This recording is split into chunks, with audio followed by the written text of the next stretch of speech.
अच्छा मास्टर साहब, ये देखिए मेरी कमीज़ बनी हुई है, ये मैं आपको लाइव दिखा रहा हूँ, ठीक है। इसमें कोई एडिटिंग नहीं है।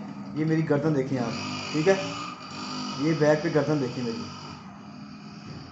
बिल्कुल मेरा तीरा जो है ना, मेरा जो चेस्ट देख सामने देखें, इसमें कोई कोई एडिटिंग नहीं है। बाजू देखिए मेरा, ये सारी पूरे फार्मूलों में बनी कमीज़ है जो हम सिखाते हैं ना दोस्तों को।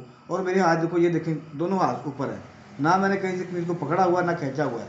तो ये सारी मैंने पूरे जो बताते हैं हम फार्मूले, उन्हीं के ऊपर बनी है। छाती के चौथे पे, ठीक है। हाथे का जो ये गला है, हाथे का छठा हिस्सा, गले का छठा हिस्सा, ठीक है, उसी तरीके से बनी हुई है। और आप ये देख सकते हैं, ठीक है, आपको ये रिजल्ट सामने है सूट का। और बैक से देखें खास तौर पे, क्योंकि अक्सर कपड़ा चढ़ता है, ठीक है ना, दोस्तों का ऊपर, और ये मैं खड़ा हुआ हूँ बिल्कुल, आप मेरा बाजू देखें आप, बिल्कुल क्लियर है। तो ये सर जी वो ही काम हम दोस्तों को सिखा रहे हैं यहाँ पे 2.5-3 साल से, जो हम खुद करते हैं। और ये मेरा सूट जो है ना, ये पिछले साल का है। ये सूट मेरा नया नहीं है। नया होता तो इसमें फिनिशिंग ये जो बुकरम नहीं आ रही, थोड़ी बहुत आ रही है, ये ना होती इसमें, ठीक है ना। ये देखिए, ठीक है, ये